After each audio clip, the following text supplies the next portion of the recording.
welcome back to Dad and Diesel. And today, Dad's going to be doing a series for our correctional playlist.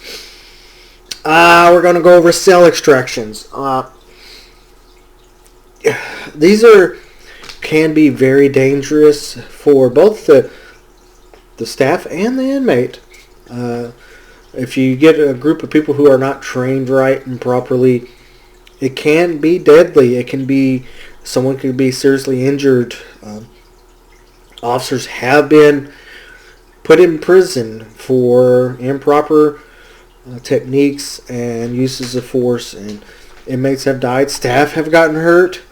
Staff have been seriously wounded doing these because people are not trained properly or fail to execute these properly. Now, most cell extractions are done by just a random team. Sorry, I've been remodeling. I got dust in there. Most cell extraction teams are just put together by random people that are on duty. Most commonly, a captain will go, all right, I need 5 people. So he will tell the lieutenant, go find 5 people. The lieutenant may do it, or he may tell the sergeant, or if you have a corporal, hey, we need 5 people who are trained in cell extractions. Some places have assigned staff. That's all they do. They're either called CERT, SORT, DIRT. There's many titles for these little groups. They're kind of like SWAT teams inside of prisons. And they are trained in many different weapons and tactics and techniques. But a lot of times, it's just the supervisor trying to use his or her best judgment on who should be on the team and who is trained. And that's going to be dictated by the situation. For instance, some states' PREA, Prison Rape Elimination Act policies, will dictate you can't have a female if there's a male inmate, or a male if there's a female inmate. Some states aren't that strict. They're like, use your discretion. Some places it's like, well, if you know you're going to be cutting his clothes off or he's naked, don't have opposite sex in there if it's a male or female. So you got to take a lot of stuff into account. How many people are in the cell? Most extraction teams are 5 members that go in, and you got a team leader and you have a camera person. Some have 6, some have 4, some have a medical officer and nurse on the standby. I mean, they vary, but typically there's 5 people. You got your first person who usually does the shield, and your shield could be concaved, so it captures. It's called a capture shield. Convex, riot shield, you want it concave, so when you go in, you can capture the inmate. These shields can be made of clear polymer plastic. They could be solid pieces of ballistics material. They can be fashioned with strips of electrical strips, so you can shock someone with the shield. You have a thumb operator. You pop it, and it sends electricity through all the sensors, the tape or copper tape or whatever it is. So when you hold it against them, you get a shock. I don't like it. I don't like electricity. It's pretty effective. So the first person usually has a shield. He usually doesn't carry anything in his hands. Everything's on his duty belt, vest, pocket. I wouldn't recommend pockets because he's going to capture the individual. And then eventually that shield is going to come out. That person, most likely, if majority places train, that person gets the head. And then the next one kind of varies. Second person will either have the right or left, depending on your agency's preference. Upper body, arm, inmates right, not their right. So they will go to the right, inmate's right arm, or may specify the officer's right. Our place now specifies the officer's right. And then the third person will have a set of hand restraints, and they will go to the left. I'm going to pause this and reset it.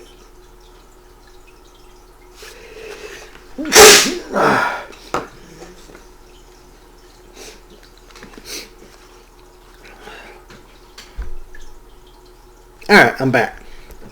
Dusty, like I said, I've been remodeling in one of the girls' room. Going to do the other one here in a couple weeks. So I may have to bow out to sneeze. Like I'm about to.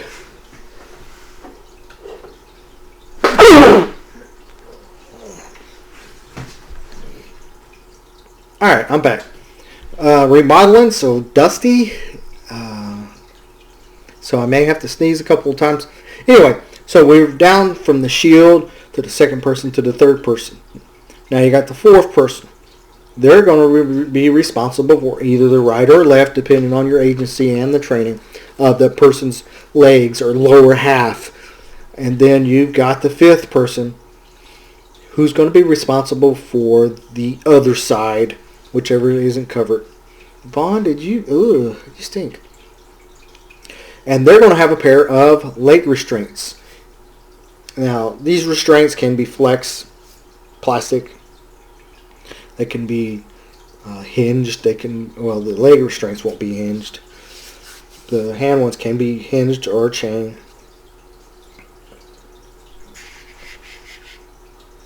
The screen went black. So you got the 5 main people, and then you got the camera operator, and then you have the team leader. The team leader is not usually the lieutenant or captain. It's usually the sergeant, because you want to keep that chain of command. And the people on the team should not be negotiators, or in some states you got CIT or verbal judo coaches or whatever you call it in your state. The person that usually negotiates with the inmates to try to talk them down should not be on the extraction team. However, some places don't care, but they shouldn't be on there because it's a conflict. So, the camera person should know that camera and should know how to operate it and operate it correctly. And of course, when you start out, camera operator either turns the camera to himself or just has the camera pointed out and introduces himself. Depends on your policy and the training. They're going to say, it's CO1 Robert Jones. Will be operating the camera today on 12/20/1996. It is approximately 2 p.m. Offender Robert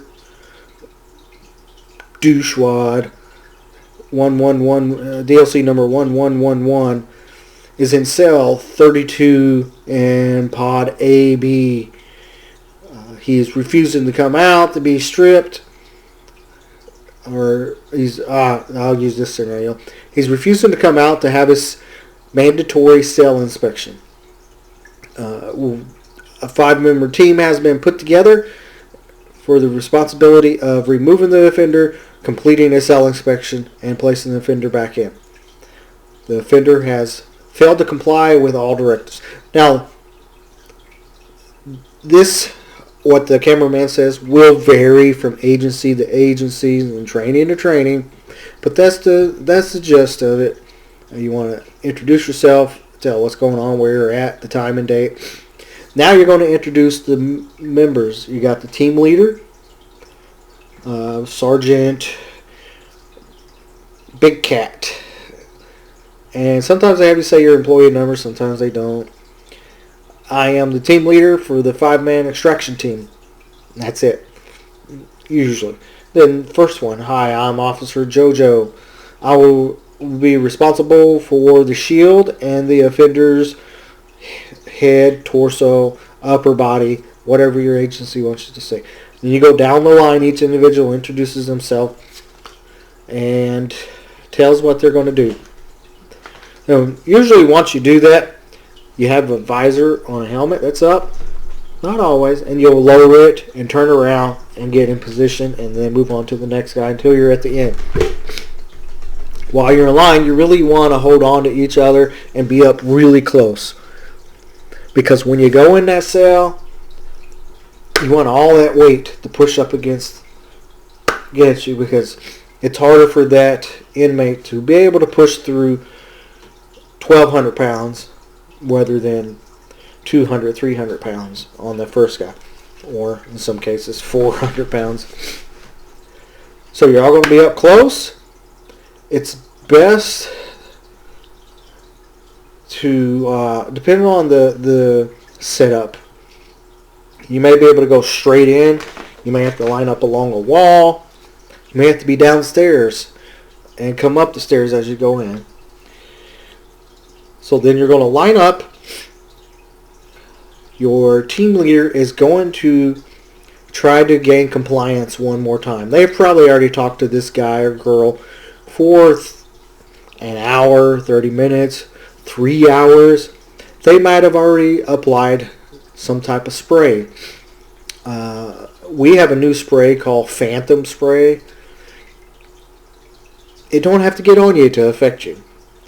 But then you got your regular OC spray that comes in a stream, a mist, or fog, foam. Stuff's like really sticky foam, but most people don't use that anymore. Most of it's water-based now because alcohol will catch on fire. The alcohol-based ones will catch on fire, like if you use a taser or something. So some agencies, once you spray that Phantom Spray, you can't use any other spray because it gets it's pretty potent. Now, some agencies use CS gas. Some agencies who have it say you can't use it indoors. Some allow it. I've been at one place, they allowed it to be used indoors. I've been at others where the world better be coming to an end before you use it and it's outside. But like I said, you can't mix Phantom with the other stuff, any of it. You can't mix OC with CS. Depending on your agency, they should say no, don't mix them, but there's hundreds of agencies throughout the country. So not everybody has the same policies, and the cat's in my way again. Alright, so the team lead is going to start giving directions. Officer JoJo, need you to come over to the food pass. And when you're giving directions and talking, you're going to be on camera. Be professional. Don't use slang. Don't use code words. Don't call them by nicknames. JoJo, I need you to come over to the food pass door. We call it bean hole, food slot, bean slot, whatever you call it. It's got 100 different names. So JoJo, come over to the food passport and submit the hand restraints so we may search your cell. F you, I ain't coming over there. Anyway, JoJo, this is your last opportunity to comply with directives, and some places have you say you're going to use force. Some you don't have to. Some you don't have to give that warning. Some you just go, okay, you ain't coming out. Let's go in. And jails are a lot different than prisons. So usually the jails, they're a little more lenient and open to more harsh extractions than prisons are a little more like, oh, well, let's make sure we don't hurt them and stuff. So, in most states. You still got some states that are stuck back in the 70s and 80s, and it's crack their heads open and make them bleed, make them learn a lesson. It's starting to change around the country. You can't do that. So, but anyway. So we're going to go through this cell extraction, and once you get into a cell, it usually does not go the way that you planned it. It usually doesn't. Let's see what this one does. It's only 6 minutes and 42 seconds long. And let's do this, man. Come on.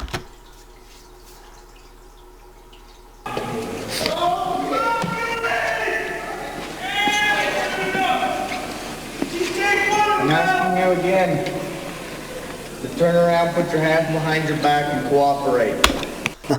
That officer's kind of monotone. I suggest you be a little more louder and aggressive. You want to make sure you're heard. It kind of looks like, I don't know who's on the right there. I don't know what that person's doing. Is that the shield guy? No, the shield guy's on the left. Person on the right doesn't have a mask on, so I don't know who that is. That may be, I don't know. Are you going to? I told you that the only thing I could do is talk to the lieutenant. I don't have that authority. I told you when you were down in booking, the lieutenant would be here. The lieutenant is here. He is here right now. Hey, I told you motherfuckers today, murder today. You wanna fuck with me? Let's fucking go, motherfuckers. I'm leaving it up to you.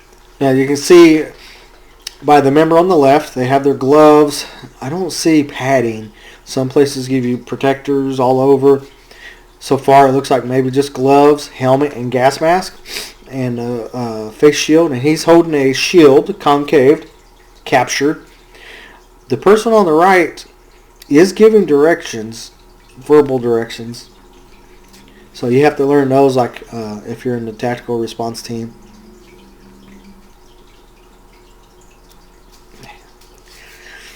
So let's play it.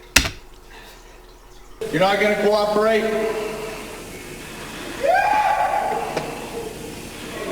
Are you going to cooperate?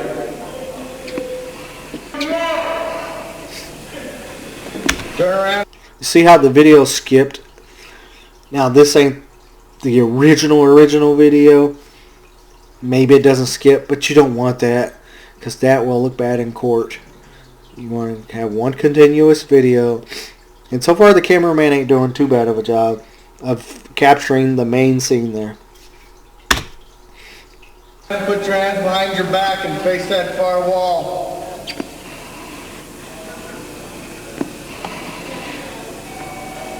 I'm asking you again to turn around, face the wall. Bird, let's not do this. Let's not do it. Step back.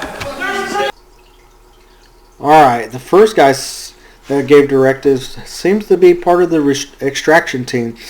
So maybe that's the team leader that's up there now? I don't know. The team leader should have been the one up there talking, if that is. Back in the door. Turn around and kneel down. Got his eyes covered and his face turned. He's going blind. Birds, turn around. Kneel down. He's right at the door. Turn around, Mr. Burge. From there, it does appear as if they have like a stab vest on or a ballistics vest. It appears like it. I can't really tell. Mr. Burge. Wait a minute, I'm not prepared. Scott's not prepared, sir. Help me out. Come on, Mr. Burge.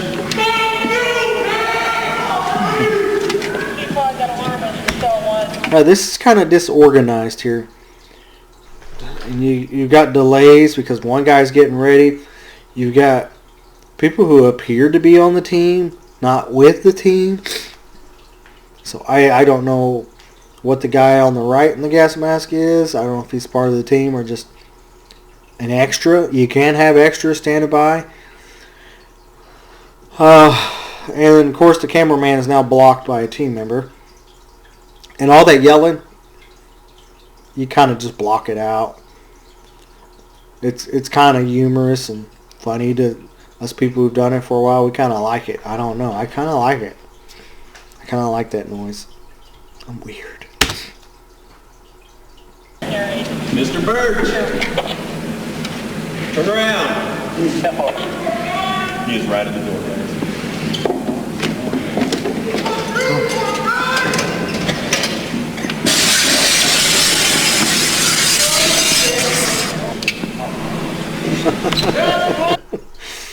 Did you count how many seconds that was?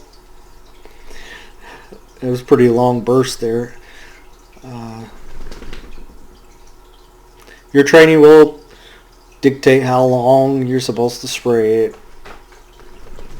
it. But it counts once you hit your target. So, but that was a pretty long burst to sound like one of the big MK. Oh hell, my mind's blank. But it's a big canister with the big yellow handles usually. Why can't I think of it? You got MK9s, MK4s. Why can't I think of the big one? Probably because I got people in front of me. Alright, let's see what goes on next.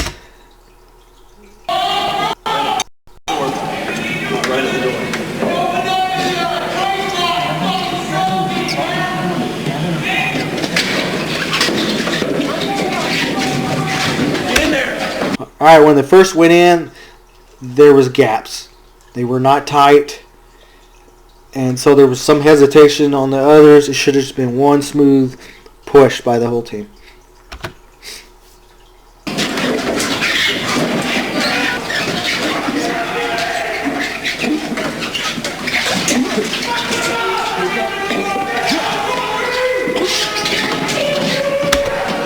Let's see if he makes it out the door. The one officer, he had him by the hair. Did you see that?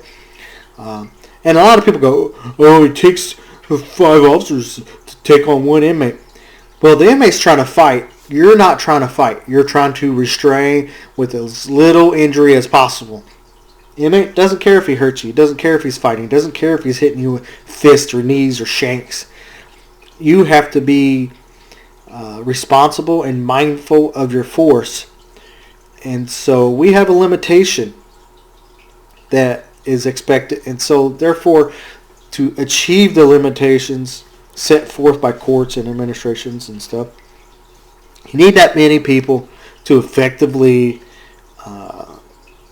follow through with lawful extractions.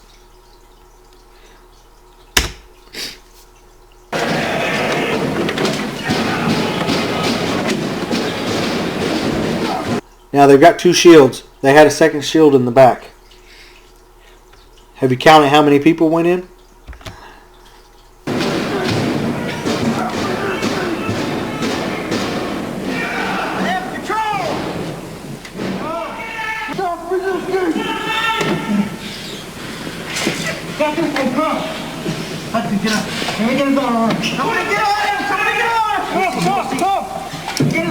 He's got Oh, see. There you go. I'm out. There you go. Sprayed him again. They sprayed him again. Sometimes when they're having troubles restraining, it's not the inmate. It's all the weight of everybody on the inmate, preventing him from being able to move properly. So a lot of times it may appear they're resisting and not complying, when in actuality, there's just too many people on the guy. They can't move. So maybe take that into consideration, and if you can safely let up in an area so that inmate can lay down without getting hurt, then do it.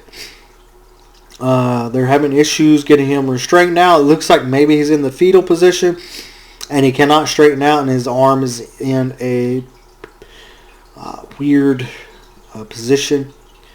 And I think there's just too many people on top, and they can't get him positioned right now because he almost made it to the door.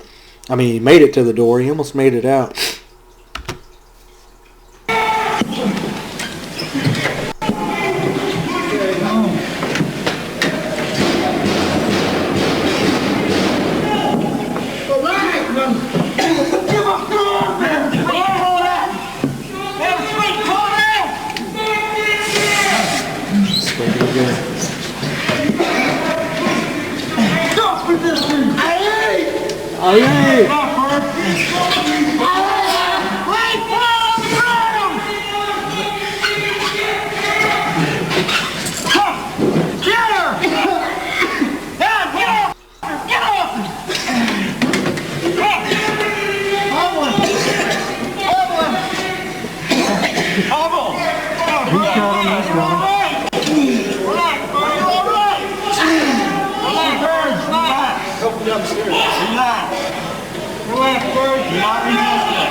Give me that.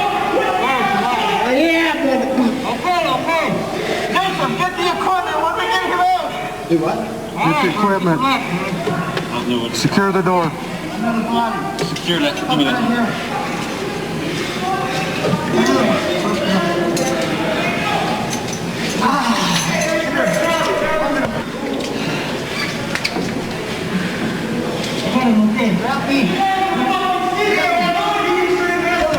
Alright, so they've probably got it. It looks like they may have him picked up. Should have somebody on the head. Doesn't look like they're going to. Some places don't do that. Should have somebody on the head, 2 on the arms, 2 on the legs.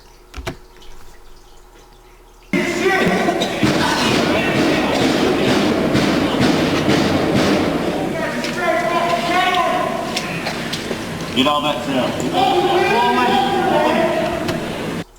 Ooh, he had the floor wet.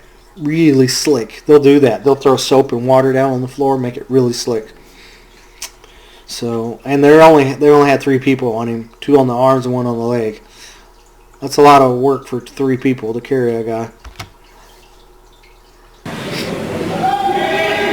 Stop at the nurse and get decontaminated.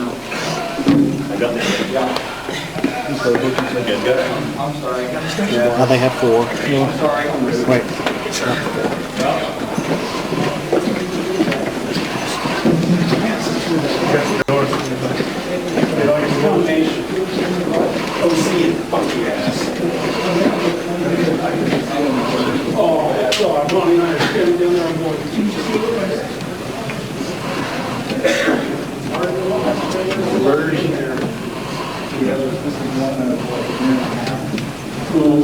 Cameraman's breathing a little heavy. There should be some better techniques right there on carrying that person to prevent injuries. And I know what some of you hardcore people are going to say. I don't care about his injuries. He shouldn't have been a fool. Nowadays, you do have to care about the injuries, or you can end up fired, sued, in jail. You don't want that. You got a family to raise. You got bills to pay. You want to do it right.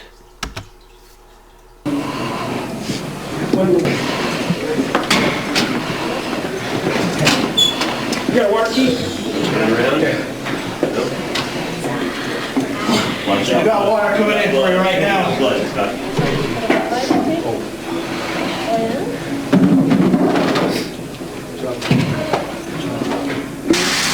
up a bucket. Put him up on his knees, gentlemen. It's coming. There you go. Keep trying to open up your eyes. Alright, some places do not require you to decontaminate them. Some places do require it. Believe it or not, the places that allowed us more freedom on use of force were actually pretty strict on decontaminating. But the places that were strict on the uses of forces have been the ones lenient on the decontamination. They're like, they got a sink in there, they can do it themselves. Over here, too, Greg, so good. Then do this up here. 39, light it out.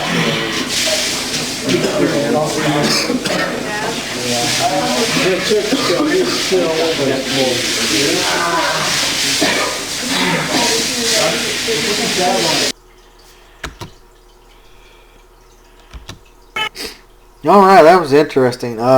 Old grainy video, but we were able to see older cell extraction.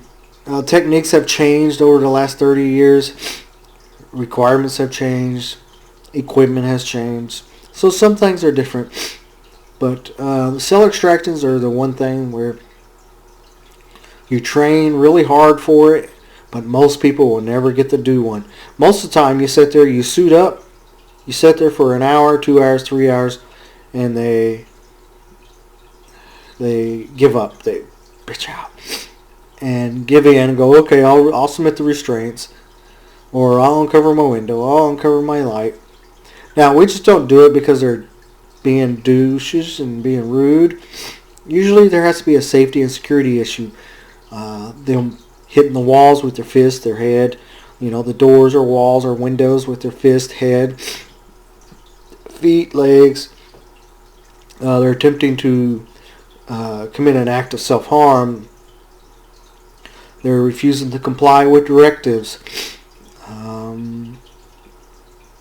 Suicide watch. Refusing to go on suicide watch. There's several reasons to go in there. We just can't go in there because we don't like a person. And some places you have to talk and talk and talk and talk and talk and talk and talk. Some places they're like, did you give them 2 orders? Alright, let's suit up. You know, or you, some places, you asked him once, right? Yeah. Well, that's good enough for me. Some places are really strict and some are pretty lenient. Usually the lower level places, city jails, are pretty lenient, and they usually don't have enough people to do 5-man. There's just a couple of guys that go, let's go kick his butt. Let's go get him out of there. County jails usually have a lot more people and are trained a little different. And then prisons, they're so short-staffed, most of them. It's just usually who's on shift. So it can be scary. I was on one. Guy had a weapon, stabbed his cellie, was holding him hostage, smeared poop everywhere. I mean, everywhere. Floors, ceiling, walls, windows. We had to go in. We went in, and we got the guy, got the shank.